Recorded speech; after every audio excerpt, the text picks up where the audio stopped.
प्यारे बच्चों, इस वीडियो में हम आज देखने वाले हैं कक्षा 10वीं की मॉडल प्रैक्टिस सेट।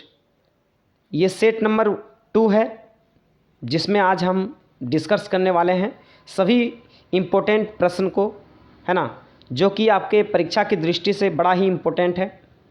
तो वीडियो के अंत तक बने रहिएगा, और यदि इस चैनल पर नए हैं तो चैनल को ज़रूर सब्सक्राइब कर लें और बेल आइकन प्रेस कर दें, जिससे कि हमारे द्वारा अपलोड की गई वीडियो की नोटिफिकेशन आपको टाइम पे मिलता रहे।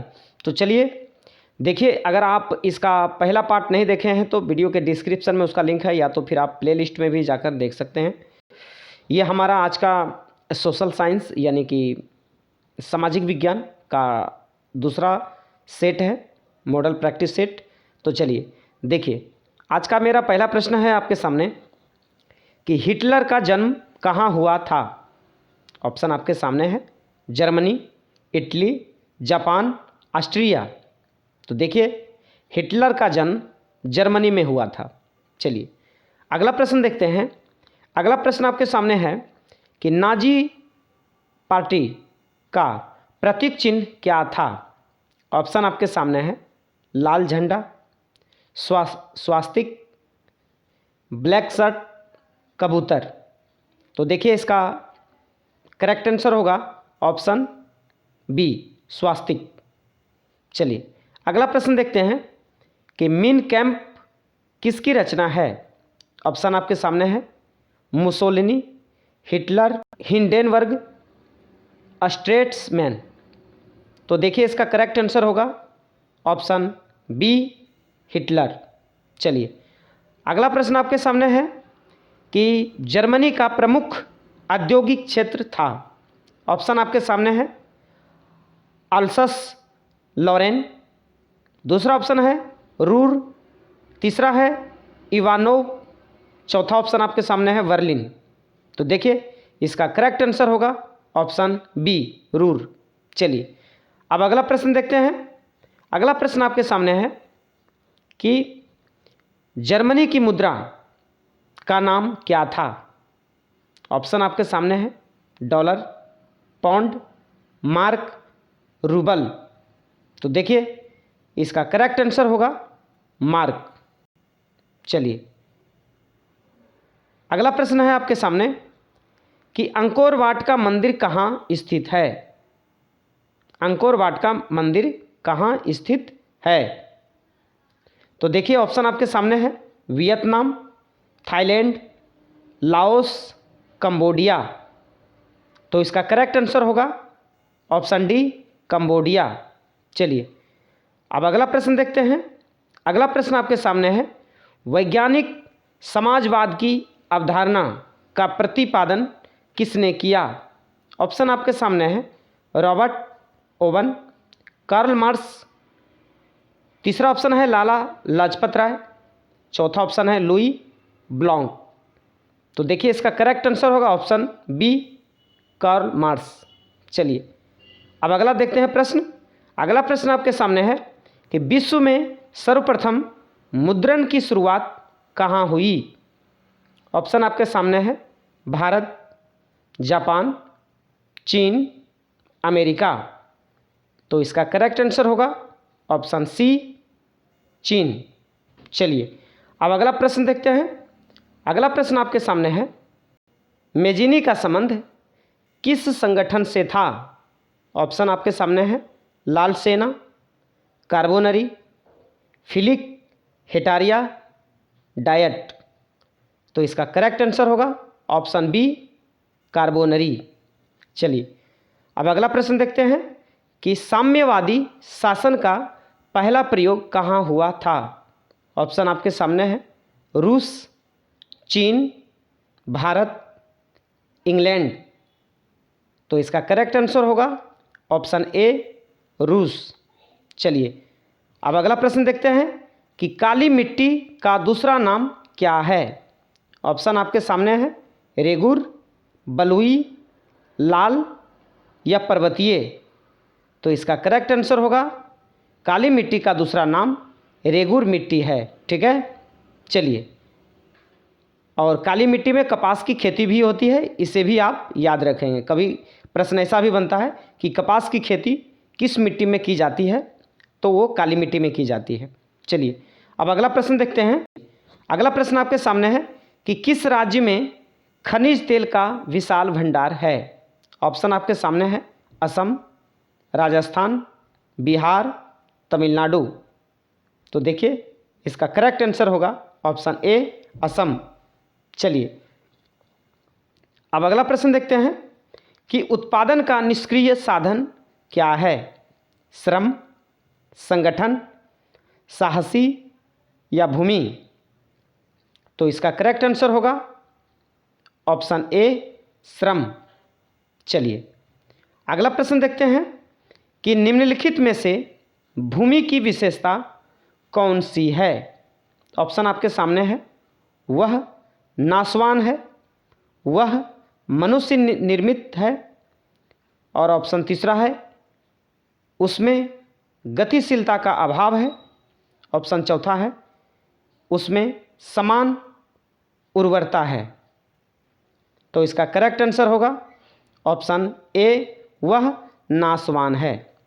चलिए अब अगला प्रश्न देखते हैं। अगला प्रश्न आपके सामने है कि अर्थशास्त्र में भूमि का तात्पर्य क्या है?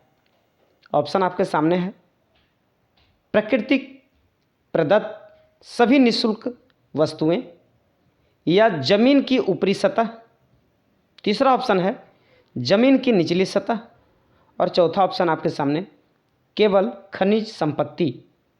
तो इसका करेक्ट आंसर होगा ऑप्शन ए प्रकृति प्रदत्त सभी निःशुल्क वस्तुएं।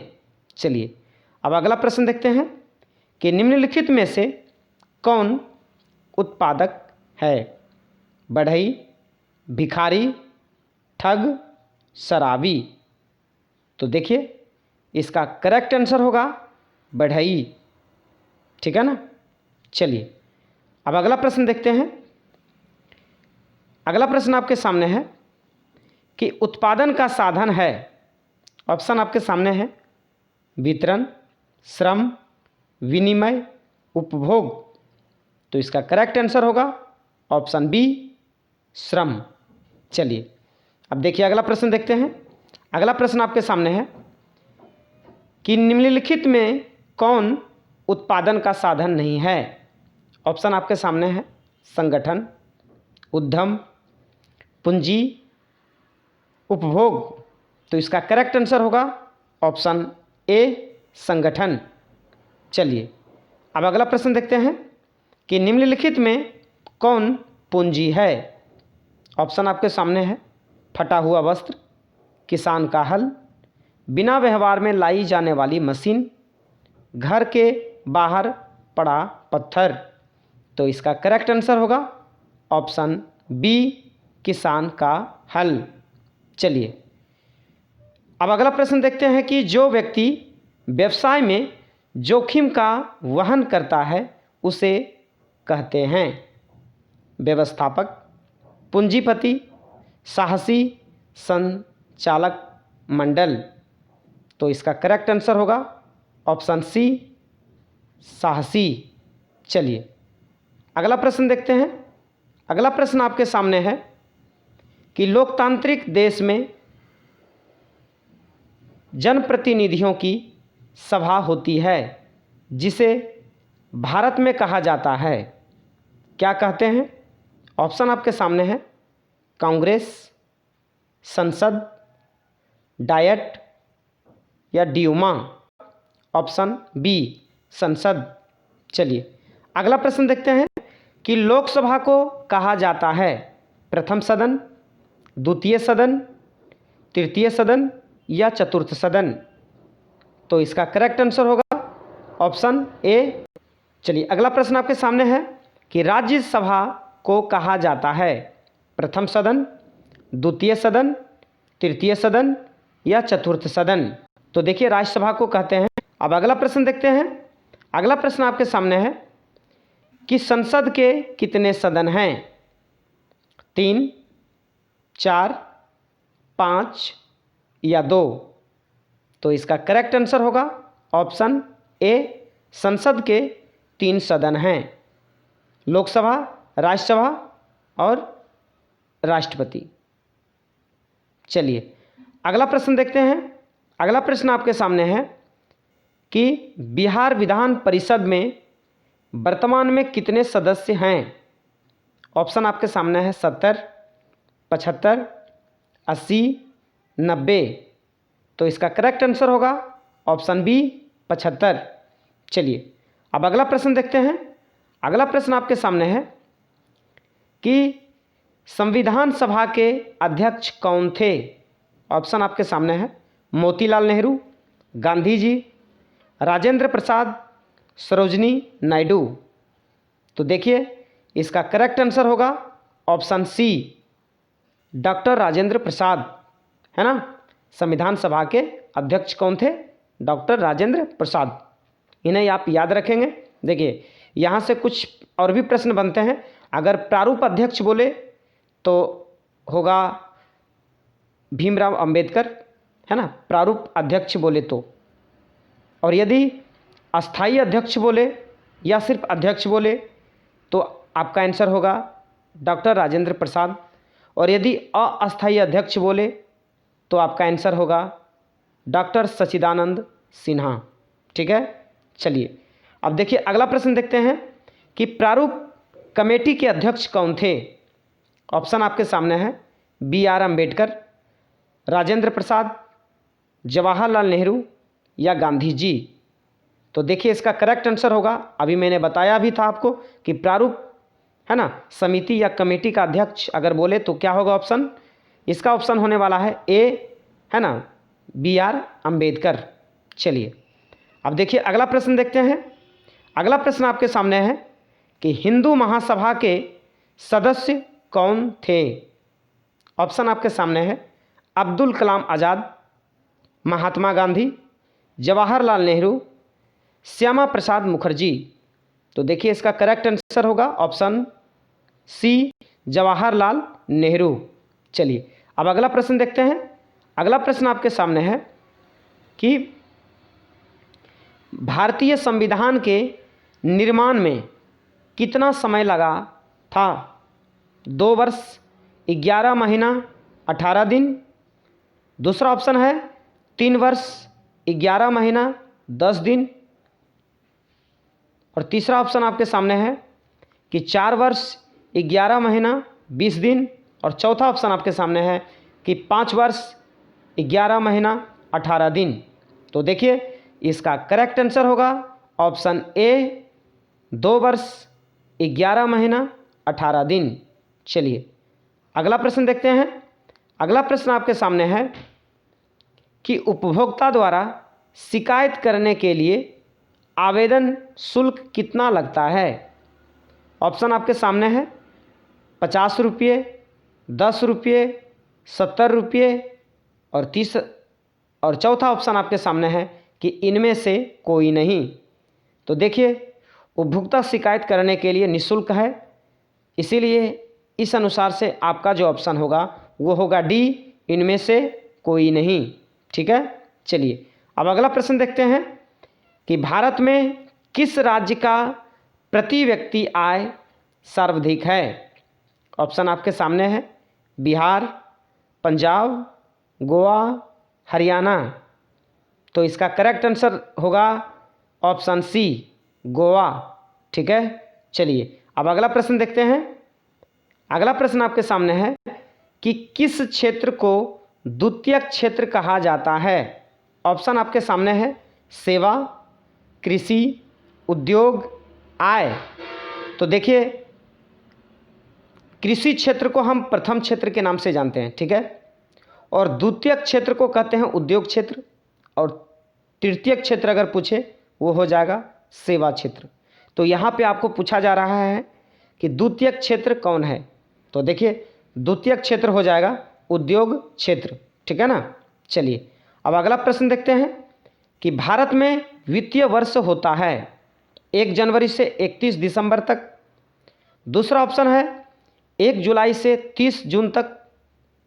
तीसरा ऑप्शन है 1 अप्रैल से 31 मार्च तक। और चौथा ऑप्शन आपके सामने है 1 सितंबर से 31 अगस्त तक। भारत में वित्तीय वर्ष आपको बताना है कि क्या होता है। कहने का अर्थ यह है जितने भी सरकारी ऑफिशियल वर्क जो होता है, ठीक है ना, सरकारी कामकाज जो होता है उसके अनुसार से भारत में वित्तीय वर्ष माना गया है 1 अप्रैल से 31 मार्च तक, ठीक है ना। 31 मार्च हम लोगों का साल का क्या होता है, क्लोजिंग होता है, और फिर नए साल जो है सो स्टार्ट हो जाता है 1 अप्रैल से, सरकारी ऑफिशियल जितने भी वर्क होते हैं उसके अनुसार से, है ना, यानी वित्तीय वर्ष इसी को कहते हैं हम लोग। तो इसका करेक्ट आंसर हो जाएगा ऑप्शन सी। चलिए अब अगला प्रश्न देखते हैं। अगला प्रश्न आपके सामने है। अगला प्रश्न है कि सोने के आभूषण की शुद्धता की पहचान किस चिन्ह से की जाती है। ऑप्शन आपके सामने है, ट्रेडमार्क, हॉलमार्क, एग मार्क, उल मार्क। तो देखिए इसका करेक्ट आंसर होगा ऑप्शन बी, हॉलमार्क। सोने के आभूषण की शुद्धता की जो पहचान की जाती है ना, वो हॉलमार्क से की जाती है, ठीक है। चलिए अगला प्रश्न देखते हैं। अगला प्रश्न आपके सामने है कि निम्नलिखित में कौन एक बीमारू राज्य नहीं है। ऑप्शन आपके सामने है, बिहार, मध्य प्रदेश, उड़ीसा, कर्नाटक। तो देखिए इसका करेक्ट आंसर होगा ऑप्शन डी, कर्नाटक।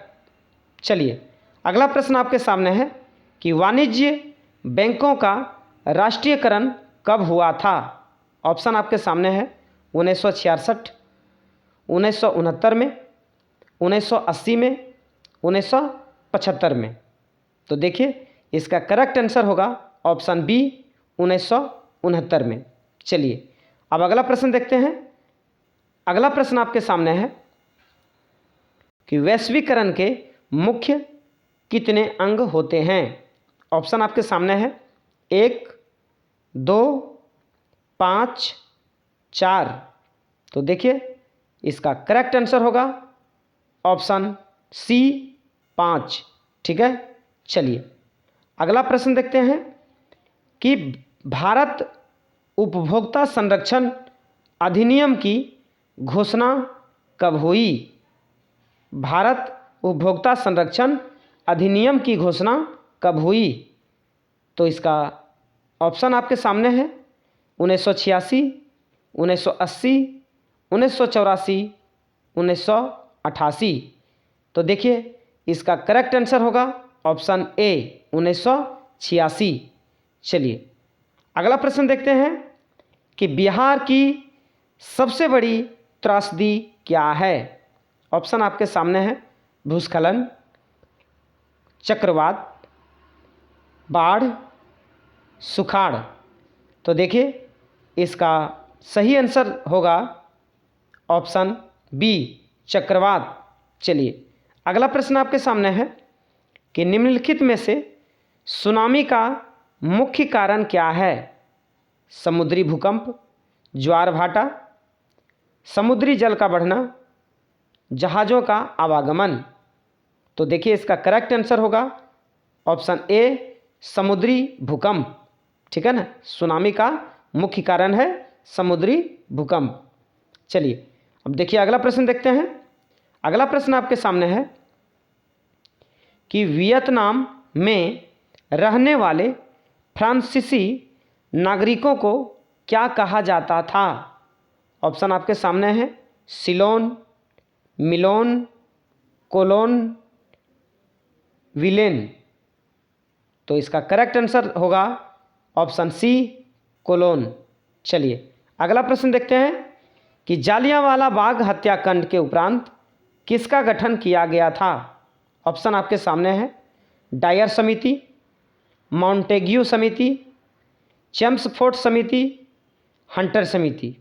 तो देखिए इसका करेक्ट आंसर होगा ऑप्शन डी, हंटर समिति। चलिए अगला प्रश्न देखते हैं कि भारत के किस स्थान पर पहला परमाणु ऊर्जा स्टेशन स्थापित किया गया था। ऑप्शन आपके सामने है, कलपक्कम, नरोरा, राणा प्रताप सागर या तारापुर। तो देखिए इसका करेक्ट आंसर होगा ऑप्शन डी तारापुर। चलिए अब अगला प्रश्न देखते हैं। अगला प्रश्न आपके सामने है कि इनमें कौन राज्य चाय का प्रमुख उत्पादक है। ऑप्शन आपके सामने है झारखंड, महाराष्ट्र, असम, पश्चिम बंगाल। तो देखिए इसका करेक्ट आंसर होगा कि चाय का प्रमुख उत्पादक है असम। ठीक है, तो इसका करेक्ट आंसर होगा ऑप्शन सी। चलिए अब अगला प्रश्न देखते हैं। और यदि जूट का प्रमुख उत्पादन बोले तो आंसर होगा पश्चिम बंगाल। इन्हें आप याद रखेंगे। ठीक है, यदि आपसे पूछा जाए कि जूट का प्रमुख उत्पादन कहाँ है तो वो होगा पश्चिम बंगाल। चलिए अगला प्रश्न देखते हैं कि हुगली औद्योगिक प्रदेश का केंद्र है कोलकाता, रिसड़ा, कोलकाता, कोनार्गरी, कोलकाता, मेदिनीपुर, कोलकाता, हावड़ा। तो देखिए इसका करेक्ट आंसर होगा ऑप्शन ए कोलकाता रिसड़ा। ठीक है ना, वो हुगली औद्योगिक प्रदेश का केंद्र है। चलिए अगला प्रश्न देखते हैं कि अगला प्रश्न आपके सामने है कि जनसंख्या का लगभग कृषि क्षेत्र पर हिस्सा है कितना है। 67%, 77%, 68% या 87%। तो इसका करेक्ट आंसर होगा ऑप्शन डी 87%। चलिए अब अगला प्रश्न देखते हैं। अगला प्रश्न आपके सामने है कि वर्तमान में सबसे अधिक उपयोग देने वाला साधन कौन सा है। Telephone, pager, mobile, walkie talkie. तो इसका करेक्ट आंसर होगा मोबाइल। ठीक है, वर्तमान में सबसे अधिक उपयोग देने वाले जो साधन है वह है मोबाइल। चलिए अगला प्रश्न देखते हैं। अगला प्रश्न आपके सामने है कि निम्नलिखित में से कौन सड़कों का एक वर्ग नहीं है। ऑप्शन आपके सामने है पूरब पश्चिम, गलियारा, एक्सप्रेसवे, स्वर्णिम त्रिभुज राजमार्ग या सीमांत सड़कें। तो देखिए इसका करेक्ट आंसर होगा ऑप्शन डी सीमांत सड़कें। ये जो है क्या है, सड़कों का वर्ग नहीं है। ठीक है, चलिए तो प्यारे बच्चों यहाँ पे ये मेरा टेस्ट सीरीज समाप्त होता है। यदि ये वीडियो आपको अच्छा लगा हो तो ज़रूर कमेंट कर बताएं और जितना ज़्यादा से ज़्यादा हो सके आप अपने दोस्तों में शेयर करें जिससे कि उन विद्यार्थियों तक भी इसका फ़ायदा मिल सके। तो फिर हम मिलते हैं अगले वीडियो में। तब तक के लिए जय हिंद, जय भारत, वंदे मातरम।